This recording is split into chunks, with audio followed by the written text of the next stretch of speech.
Good afternoon, and welcome to Webinar Wednesday. My name is Maria Gutierrez, and I am an IPDA trainer. I'm excited to be delivering today's webinar titled Using CASAS Performance Data to Maximize MSGs for Students Participating in IETs. But before we get started, let's go over some housekeeping rules. If you have a question, please type it into the Q&A option. Just remember that throughout the entire training, attendee microphones will be muted and you will be in listen-only mode. Today's presentation is being recorded and it will be archived and available on the IPDA website within 48 hours. So let's get started. Today's presentation is going to address 8 areas, all leading to how you can use CASAS performance data to maximize student performance, specifically your ESOL students who are participating in Integrated Education and Training, or IETs. For those of you who are wondering what CASAS stands for, it stands for Comprehensive Adult Student Assessment System. Now, because the majority of ESOL students in Florida are pre- and post-tested with the CASAS Life and Work series, this training will focus on these tests as well as the performance reports that are associated with them. So I do urge you, however, to visit the CASAS website at casas.org, where most of the documentation for this training can be found. Now, this presentation is designed to provide you with a comprehensive understanding of the CASAS test, to include a breakdown of the test, an overview of the content that is assessed, and how you can use this information for classroom instruction to ensure that your students maximize their opportunities in earning MSGs or measurable skills gains. Don't worry, I'm going to walk you through every step of the process. Let's go over today's agenda. In part 1, we're going to look at the meaning of MSGs. Part 2, we will address how you can maximize the number of MSGs earned for those ESOL students who are participating in IETs. In Part 3, we will look at the CASAS competencies and how they are assessed in each of the CASAS Life and Work listening and reading tests. In Part 4, I'm going to provide you a detailed breakdown of both the CASAS listening and reading tests. In Part 5, we're going to look at the various CASAS reports that are available through TOPS Pro Enterprise, and we will hone down on those which will be the most useful in addressing student performance. In Part 6 and 7, we're going to focus on which reports you can use to target non-mastered content during whole group instruction, as well as small group or individualized instruction. In Part 8, we're going to look at a digital report that will allow you to sort data specific to students in your class so that you can effectively group them in order to target non-mastered content. And finally, in the last part of the training, in Part 9, I will show you when you should be testing your students in order to maximize their opportunities towards gaining that MSG or measurable skills gain.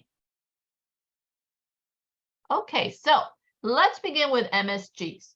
First of all, MSGs sounds for measurable skills gains. But what does that mean, right? A measurable skills gain is defined as documented academic, technical, or occupational or other form of progress toward a credential or employment. The indicator is used to measure interim progress of participants who are enrolled in education or training services during a program year. Now, I know that's a lot of words, but what does MSG really mean, right? Let's look at it in context so that we can all understand it. As we look at the first part of the definition, I want you to focus on the words documented academic form of progress towards a credential or employment. You know, these words actually refer to an educational functional level gain or an EFL gain. Basically, a student makes an EFL gain when he or she moves from one functional level to the next. The move to the next level is based on the student's post-test scores. Now, some of you may be familiar with the term literacy completion point, or LCP. Well, the state is no longer using that term, LCPs. Instead, these performance gains are now referred to as educational functional level gains, or EFLs. And in short, an EFL is one type of MSG. Let's continue with the definition. The indicator, referring to the MSG, is used to measure interim progress of participants who are enrolled in education or training services, right? And here's the key phrase, during a program year. I want you to keep in mind that when we are referring to a program year, we are referring to the WITIS year, which runs from April to April. Any progress made outside of a program year will not be included in that year's report. So you won't be calculating MSGs and reporting them to the state. I know this, but I do want you to understand the basic parameters that are used to report your students' progress. Okay, let's continue, but let's always keep in mind that an EFL represents just one form of MSG. Now, how can you maximize the MSGs for your ESOL students who are also enrolled in IETs? Well, first of all, you need to understand the CASAS scale score ranges associated with each ESOL level. Let's take a look at this chart. In the left column, you have the educational functional level, or EFL. Notice there are 6 levels. Next, you have the corresponding ESOL level. And you can see that the EFL and ESOL levels are the same numerically. The third column on this chart from left to right is the scale score range for the CASAS Life and Work reading test. And the fourth column is the scale score range for the CASAS Life and Work listening test. Now, let's look at an example of how it works. Every time that a student post-tests and moves from one functional level to the next based on these ranges, he or she is going to earn an MSG. Let's look at the example under the CASAS reading column. If a student pre-tests at a 194 on the CASAS reading test and post-tests at a 201 on the CASAS reading test, he's going to have earned 1 MSG. Now, let's look at the example under the CASAS listening column. Here, if a student pre-tests at a 200 on the listening test and post-tests at a 221, he will have made 2 MSGs because he jumped 2 functional levels. Now, before we move on to the next slide, I just want to draw your attention to the note at the bottom of this slide. It reads, students are placed on the lower of the 2 scores. This is important. It means that if the student scores lower on the listening test than he or she does on the reading test, that student will be placed in the level corresponding to the lowest score, which is, in this case, the listening score. Now, I'm not going to get into more details than that, but for a more detailed explanation on student placement, please refer to the companion handbook for this webinar training. You can always access the handbook on the IPTE website. Now that you understand the CASAS scale score ranges that correspond to each ESOL level, let's start exploring the content that is assessed at each level. To do so, we need to dive into the CASAS competencies. All right, here's the cover for the document listing all of the CASAS competencies that are tested and all of the life and work reading and all of the life and work listening tests, right? So to access a full list of these, you can log on to CASAS.org, or you can access them through the link that's posted in the back of the companion handbook for this webinar, right? And remember, that's accessible on the IPTE website. Let's take a look at the actual competencies. Before we go through each group, let's just look at how they're organized. First of all, there are 9 broad content areas. These include 0 is, and it starts numbering at 0, basic communication. 1 is community resources. 2 is consumer economics. 3 is health. 4 is employment. 5 is government and law. 6 is math. 7 is learning and thinking skills. And 8 is independent living. Again, notice that the numbering sequence started with 0 and not 1. And this was on purpose because the CASAS content areas are labeled in the same way. Now, here you have the content area for basic communication. Under basic communication, there are two competency areas. There are 0.1, which is communicate in interpersonal interactions, and 0.2, which is communicate regarding personal information. Now, under each of these, you have more detailed competencies that are assessed on the CASAS test for reading and for listening. All right, now that you know what's tested on the CASAS test, which is all of these competencies, right? Let's take a look at a detailed breakdown of the reading and the listening tests. Take a look at this chart. We're going to spend a little bit of time on this chart because there is a lot of critical information summarized here. But don't worry, we're going to take it a step at a time. When you look at the chart, you can see that it breaks down the CASAS listening test on the left and the CASAS reading test on the right. Now, let's move down to different test levels and forms for each of the subtests. On the next slide, we're going to start looking at blow-ups of each section so we can dive into the various test levels and forms corresponding to each of the subtests. Let's look at this slide. The next section down on the chart addresses the different test levels by subject areas and the forms that pertain to each level. Let's go over the listening test first. The listening test has 3 test levels, A, B, and C. Now, the level A test has 2 forms, 981 and 982. Level B has 2 forms, 983 and 984. And the level C test has 2 forms as well, 985 and 986. Now let's jump to the reading test. The reading test has 4 test levels, A, B, C, and D. Now, the level A test has 4 forms, 81, 82, 81X, and 82X. And just for clarification purposes, forms 81X and 82X are actually extended range tests that serve kind of like a bridge between 2 levels, okay? The level B test has 2 forms, 83 and 84. And I want to note also that forms 85 and 86 are not listed here because they're workplace focused, and the majority of our districts statewide do not use these forms. The level C test has 2 forms, 185 and 186, and the level D test has 2 forms as well, 187 and 188. Now, look at the number of questions and the time allocation for each subject test and form. Again, we begin with the listening test. All of the 3 listening test levels have the same number of questions, and that's 38 questions. What is different is the time allocation for each level. The level A listening test, and I'm referring to both forms, 981 and 982, are each allocated 49 minutes. The level B test, forms 983 and 984, are allocated 52 minutes each. And the level C, forms 985 and 986, are each allocated 51 minutes. We now continue with the reading test. Now, here the situation is reversed. The number of questions for each reading test level is different. The level A test has the 4 forms, 981, 82, 81X, and 82X, and all of them have 32 items. Level B test, forms 83 and 84, have 28 items.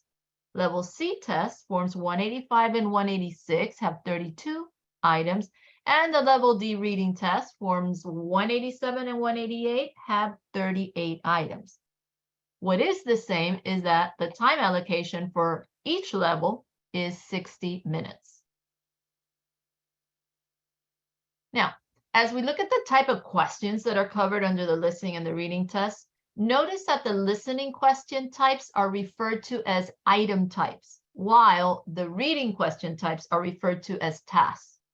Now, this chart here not only tells you the question type for each subject and form of the test, but under the listening test, for example, it also provides you with information on the number of questions for each item type, along with whether or not these listening questions are repeated during the exams. Let's take a deeper look into the listening and the reading test separately.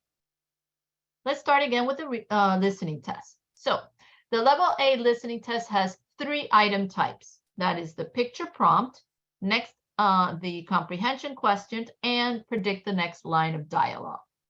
Now for picture prompt, there are 10 picture prompt questions on all forms for the level A listening test. All 10 questions are repeated once during the exam. And notice that this is the only listening test level that has questions using picture prompts. The other ones do not. The next item type is comprehension questions, and there are 15 comprehension questions on all forms for the level A listening test. All 15 questions are repeated once. And the last item type is predict the next line of dialogue. There are 13 predict next line of dialogue questions on all forms for the level A listening test, and all 13 questions are repeated once. Note that there are no item type 4 questions, okay, on the level A test. Now let's jump to the level B. This one also has 3 item types, but here there are no picture prompt questions. The first type of item is the comprehension questions. There are 11 comprehension questions on the level B listening test, and all 11 questions are repeated once. The next item type is predict next line of dialogue. There are 15 questions on all forms for level B, and all 15 are repeated once. The third item type is identify true statement based on prompt, and there are 12 questions of this type. Now, unlike the other type questions that are repeated, the questions under the identify true statement based on prompt category are not repeated. Let's jump to the level C listening test. Here there are no picture prompt questions again. And the first item type, like the previous one, is the comprehension question. You have 11 comprehension questions, and none of the questions are repeated. Actually, none of the questions on the level C listening test of any type are repeated. The next type is predict the next line of dialogue, and there are 12 questions of this type with no repetition. And the third is identify true statement based on prompt, and there are 15 question types with no repetition. Now, let's summarize. With all of the listening level tests, the question order is sequential by item type. This means that students will have item type 1 questions, immediately followed by item 2 type questions, followed by item 3, well, item 4, etc., right? Now, all level A listening questions are repeated once. In level B, 2 item type questions are repeated and 1 is not. And in level C, no question is repeated. Now, it's really important to know which item types are repeated when you're providing test practice for your students. The test practice you provide really must mimic the testing scenario. So if the test question is repeated on the test once, then have the students practice the questions with only 1 repetition provided, right? If no repetition is allowed on the test, then mimic the same scenario in class, so that way your students are trained on what to expect. All right, so now you understand the listening question types, so let's jump to the reading ones. Remember, on the reading portion of the test, they're referred to as tasks. Now, unlike the CASAS listening test, all of the reading tests have questions covering all the tasks. And there are 5 types of questions on the CASAS reading test. Let's look at each one. Task 1 type questions cover forms. Here, students will need to understand information on several types of forms and how to complete them. Task 2 questions cover charts, maps, consumer billings, matrices, graphs, and tables. Task 3 questions cover articles, paragraphs, sentences, directions, and manuals. And also, students may need to understand stories featuring multiple interacting characters, as well as news stories, opinion pieces, and editorials, because these are considered quote-unquote articles. Task 4 questions cover signs, price tags, advertisements, and product labels. And finally, the task 5 questions cover measurement scales and diagrams. Now, I love this little visual from CASAS. It's very useful, and it just provides an overview of the CASAS Life and Work Reading and Listening Test for ESL. It's just an easy way for you to see the different test levels by subject, along with the corresponding forms and the aligned NRS levels. Now, if you want a full-page printout of the chart, just download the companion handbook for the webinar, and you can see a link. All right, let's talk about TOPS Pro Enterprise. TE, which is how we're going to refer to it, is a data management software application that tracks student progress, including learner assessment scores and learner performance on target competencies. Whoa, that's a mouthful, right? Well, teachers and administrators find the classroom reports that TE generates super helpful in planning their instructional approaches.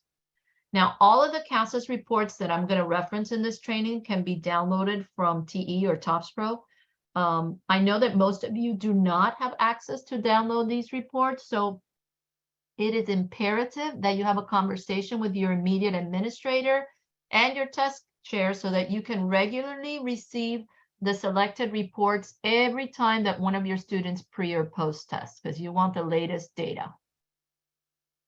Now, in the next two parts of the training, parts 6 and 7, we will be exploring 4 class reports and 4 student reports available from TE or TOPS Pro.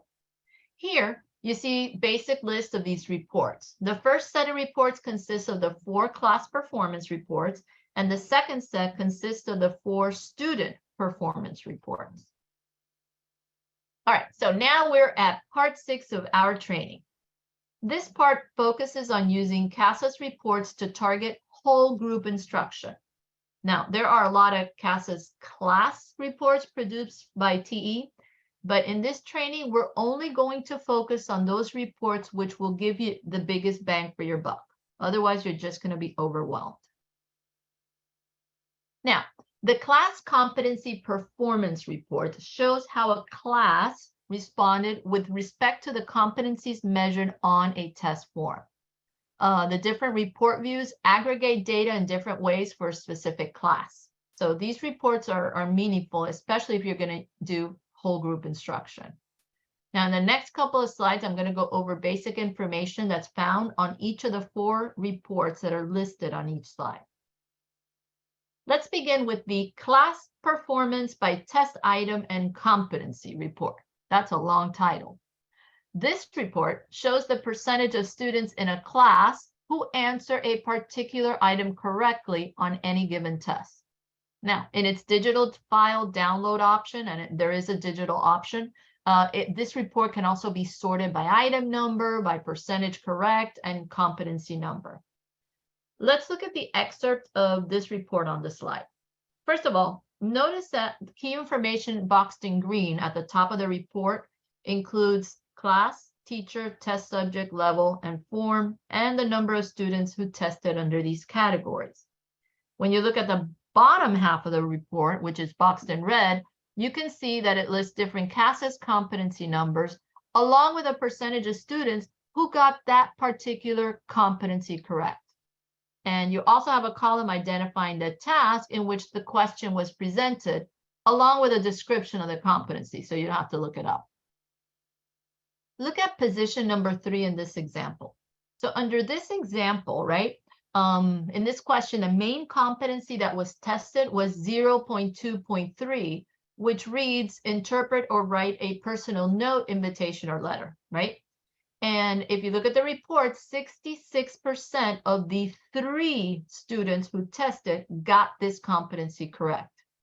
Now, also note that there's an additional line for competency 2.4.1, which reads address letters and envelopes.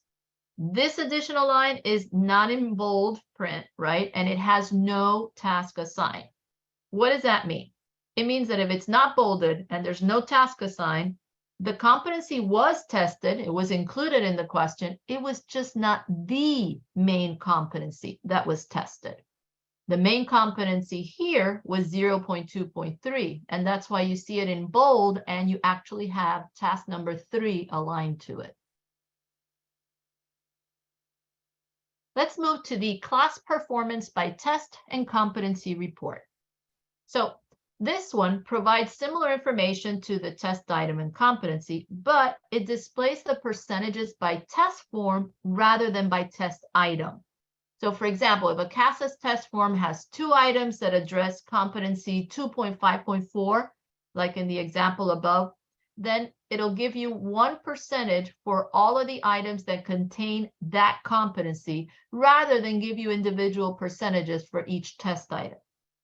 Notice that the column that's boxed in red, number of items, this column shows the total number of items that actually assessed each competency listed in the column that's boxed in green. Now, remember that competencies that are the primary ones that are tested on an item have an assigned task number. If there's no assigned task number, you know it's not a main competency, and it's actually just a secondary competency that's included under that question. Let's continue with the class performance by competency category. This is a category report. This one is also similar to the previous one, except that it provides the overall performance percentage on the competency category, not the individual competency. Just look at the example in red.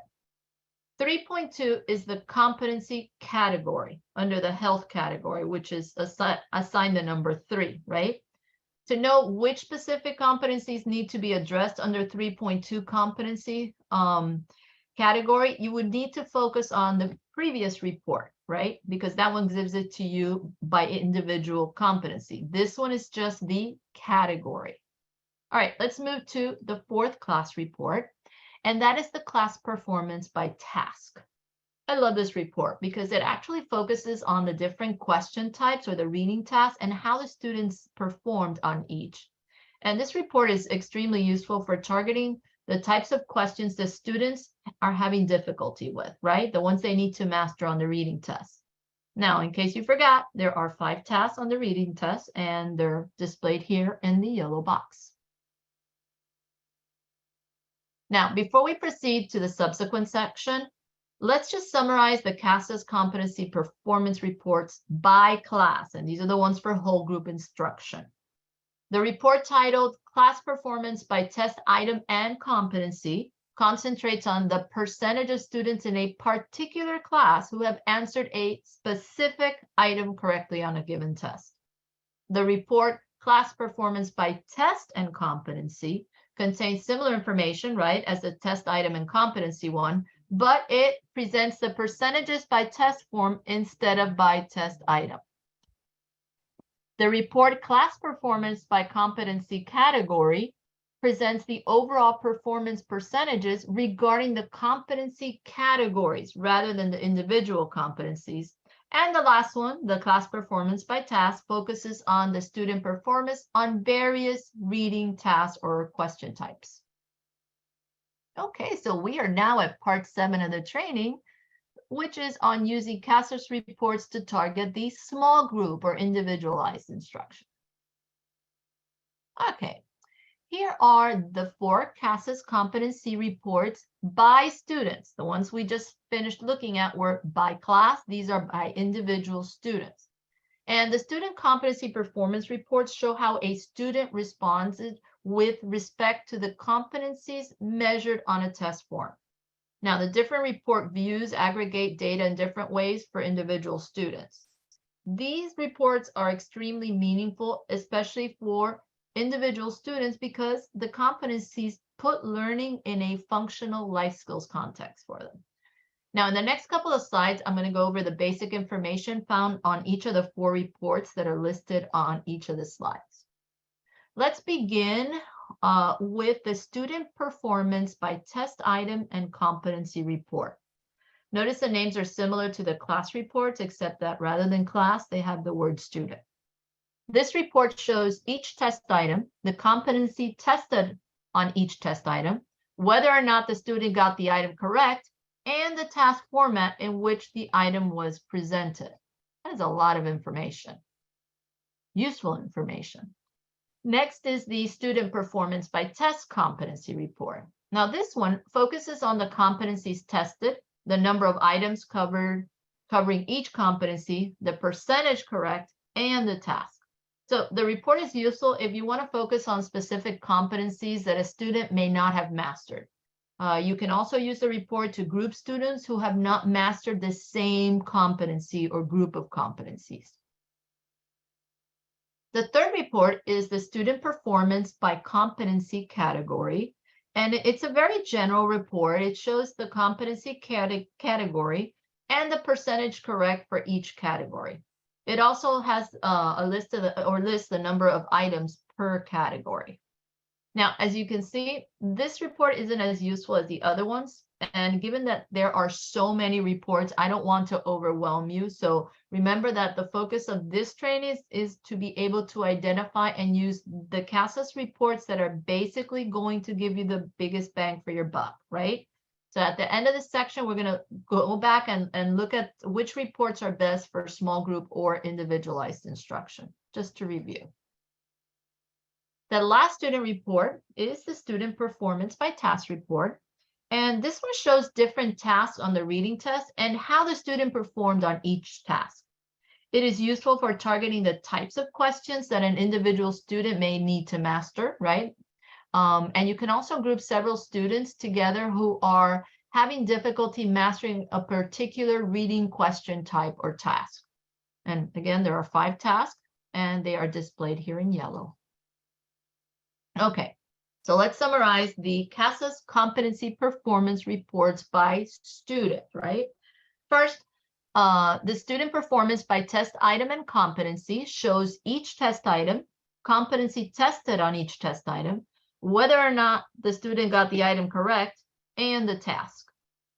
The student performance by test and competency report focuses on the competencies that were tested, the number of items covering each competency, and the percent correct and task. The report titled Student Performance by Competency Category is very general. Again, it shows the competency category and the percent correct for that category or for each category. And finally, the student performance by task focuses on the student performance on various reading tasks or question types. Okay, I love this next report. In this section, we'll be covering 2 additional reports of great significance, one of which is the next assigned test report. This report has been designed to simplify the process of determining the next test to administer for those using paper and test booklets. If you're using the online version, the NAT is automatically presented the next time the student takes a test. And you can also, if you're using it on an online version, you can pull a report that gives you a list of what the next assigned tests are going to be for each of your students. Now, it is crucial to understand the significance of the next assigned test report before focusing on the content that requires attention and instruction for your class, right? This is super important. Why? I love this report. It's one of my personal favorites. Because it provides the test level and form on which each student will be post-tested, not the one they took in the past, the one that they will be taking and will be assessed, that will be measuring their gains, right? This information enables you to further focus on the content that will be assessed to ensure that your students succeed. Now, by now, you're probably wondering, oh, well, I don't know what competencies are tested on each level and form, right? And there surely are a lot of CASAS competencies. Well, don't worry. Let's continue this section by taking a look at the competencies that are tested on the CASAS listening and reading test by test level and form.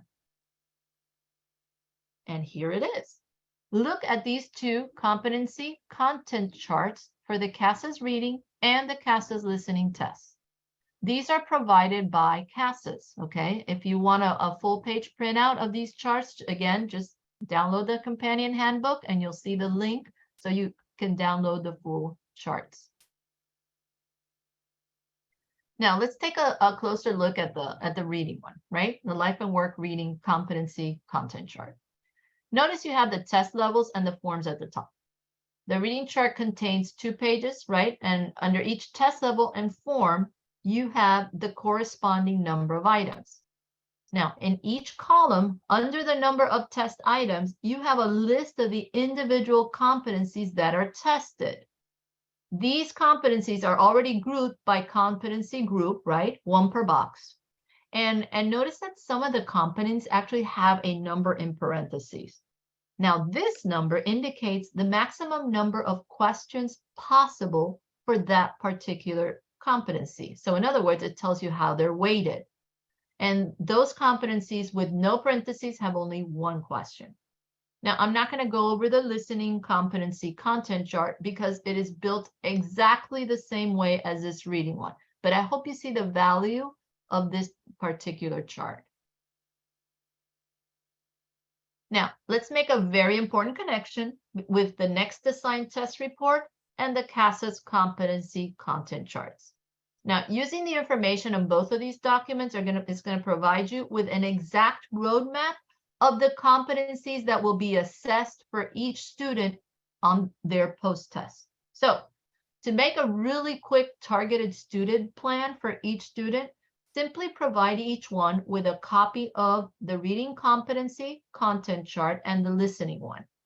And then just highlight the column that represents the test level and the form on which the student will be post-tested. Remember, you're going to need a copy of each chart for every student since not all of your students are going to be post-testing on the same level or form. Now, we're going to end this part of the training with the individual skills profile report. There are two views of the report: the individual skills profile by CCR standards and the individual skills profile by CASAS standards. Now, we all know that Florida is no longer using the CCR standards per se. We use the BEST standards now. So for this training, we will be focusing only on the individual skills profile report by CASAS standards. Now, this individual skills profile is a pretty useful summary report. I love it. It shows student performance in a number of areas, right? But I really only want you to focus on those areas which you need to address in your classroom. The report shows the tests that were taken, form numbers, scale scores, NRS levels, and grade level equivalents, which is kind of optional. It displays the CASAS competency areas on the left side, and on the right, the report shows content standards results. In part 8 of the training, we're going to take a look at my very absolute favorite CASAS performance report, and that is the digital version of that student individual profile report. Now, this report can be downloaded directly from TE or TOPSPRO, and if you're unfamiliar with the report, just have your test chair download it and provide it for you.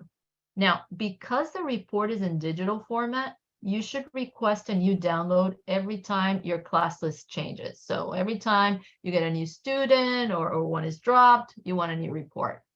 And again, the beauty of this digital data report is that it can be easily obtained, right? And it is current. And so therefore it should be as current as possible. The more current your data, the more useful it is, right? So download it often. Now, I do want to spend some time on the digital version of the student individual profile report. I'm not going to get into the specifics of how to access and download this data because you can simply request it from your test chair. So don't kill yourself over it. Remember that if you want to get an updated download of the data file every so often, just to ensure that all the students in your class are reflected on the report.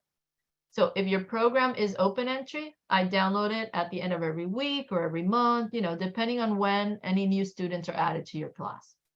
Now, the above pics look like 4 different spreadsheets, but in reality, it's just one very long spreadsheet. I just kind of staggered them because there's so many columns. I wanted you to be able to see the content that is reflected in each of the columns.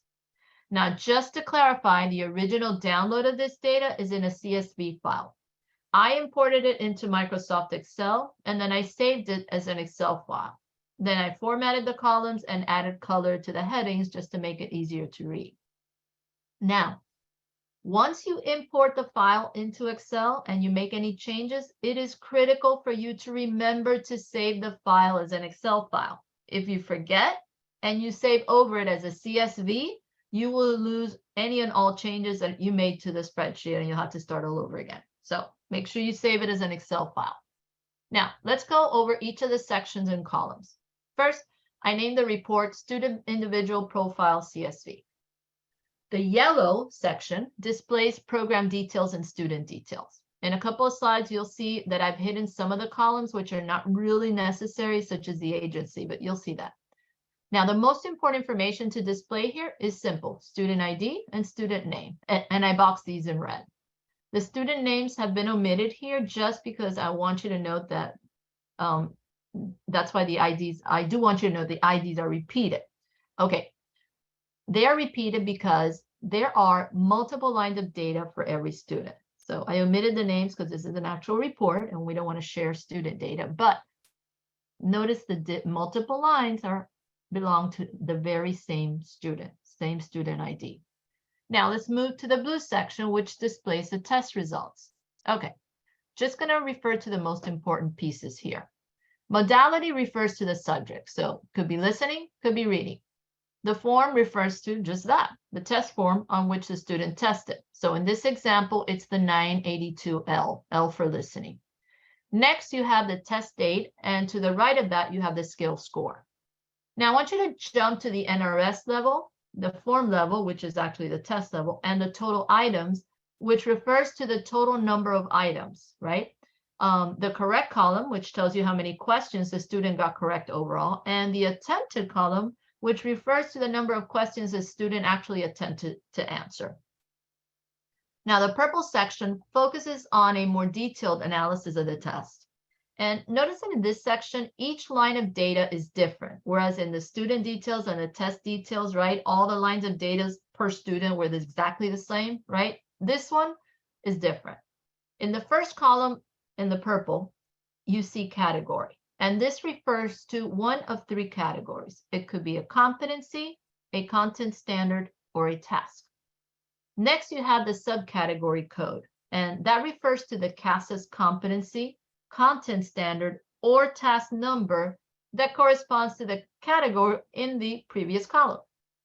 The subcategory is the description of the subcategory code, right? And then we're going to jump to the column label correct. And this one is the percent correct earned by that student on that line of data. Finally, you have a grade section, and that has to do with the student's probability of passing the GED or the HiSET exams. But we're not going to be addressing this piece of data in this training because we will be focusing on data that can be used for students' CASAS post-test, right? Not GED. All right, now once you've saved your file as an Excel file, you're ready to start manipulating the data. First, just insert a filter on the second row as seen on this slide. I'm only going to focus on columns C through T. So in the next slide, you're going to see that I've omitted columns A and B, so it's just easier to see. I'm also going to hide columns I, J, and S because you will not be needing them at this time. So let's look at the revised view.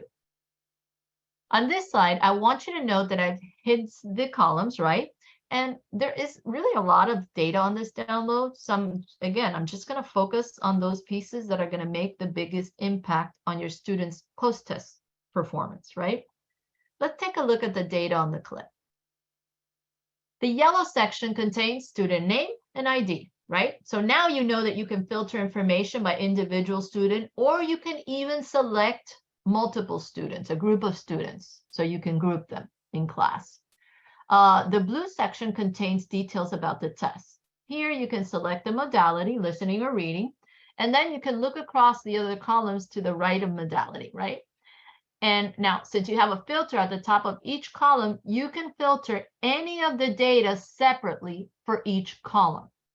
I love this because it allows you to group students by scale scores or form levels or basically any other piece of data that is visible in this section.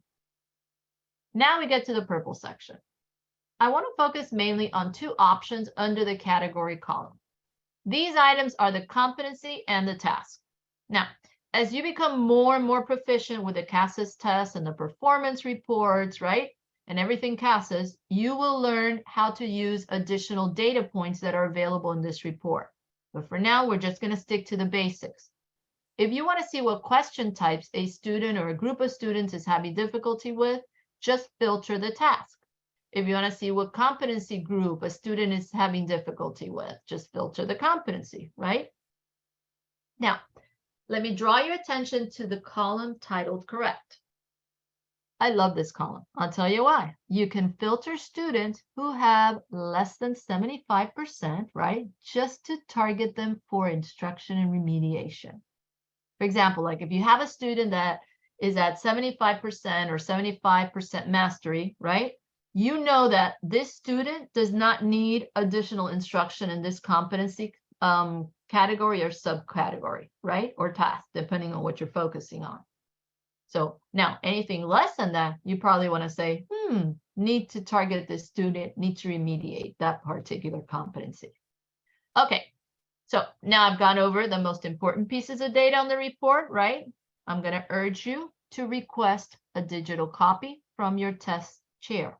Okay, just go back to the recorded version of this webinar or follow up with the companion handbook so you can better familiarize yourself with the report and how to manipulate the data. You know, as you increasingly use the data in this report to address non-mastered content, right? And to appropriately group your students, you're going to see that your students' CASAS post-test scores will improve significantly. And now we are at the last part of our training. Testing at the right time. All right, so let's look at the bullets on this slide. You know, CASAS testing is recommended at 70 hours of instruction.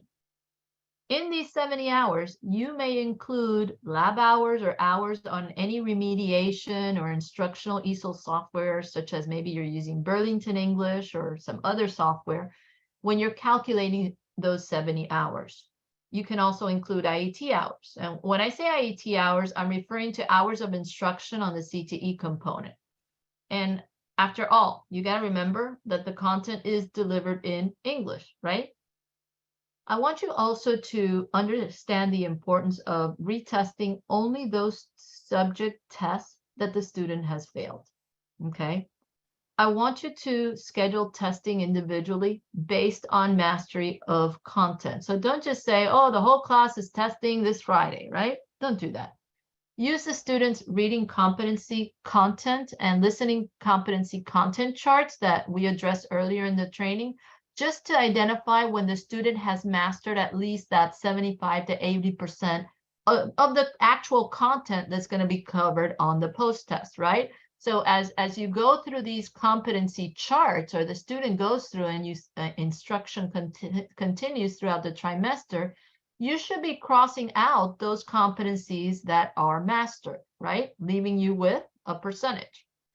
And finally, remember that as you mark these percentages, you want to be sure to schedule post-testing as soon as they are able to, so that they have an opportunity to retest if they need to later on, right? Okay, so as we conclude this training, I just want to take a minute to reflect on some key takeaways and our commitment to continued growth and development, okay? Because there's a lot that we went through, but it's important to just kind of reflect. So one, I want you to acknowledge your achievements. I want you to recognize and celebrate the knowledge and the skills that you've acquired during this training. And I want you to appreciate the effort and dedication that you have shown just by being here, or that you will show in applying what you've learned today. I want you to embrace growth opportunities. So identify those areas where you'd like to continue growing and developing your skills.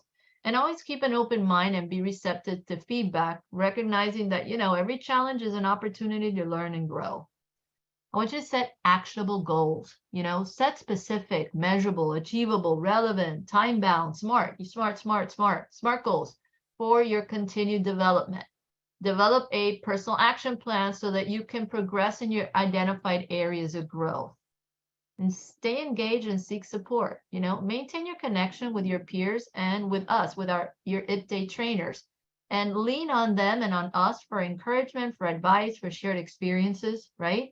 Reach out to mentors, colleagues, or any other experts who can provide guidance and support as you work on your growth goals.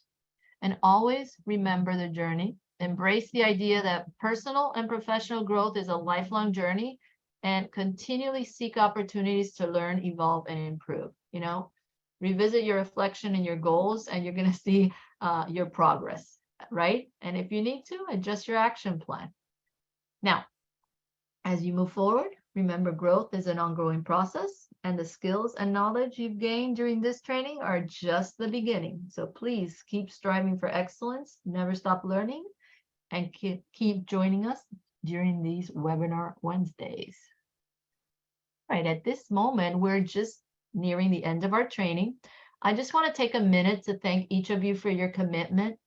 And I want to ask you to provide us with your feedback, right? Joseph just put the feedback survey up. You know, feedback is how we grow. We want to make sure to provide the support that you need on your journey. And while you're doing this survey, I want to invite you to Tech Tuesday next week, which is titled Using Artificial Intelligence as a Tool in Education. I myself will be participating, and that will be Tuesday, May 9th. Thank you, folks. Thank you for your time. Thank you for trusting us with your PD. And I hope to see you very soon. Thank you for completing the survey. You are appreciated, and your feedback as well.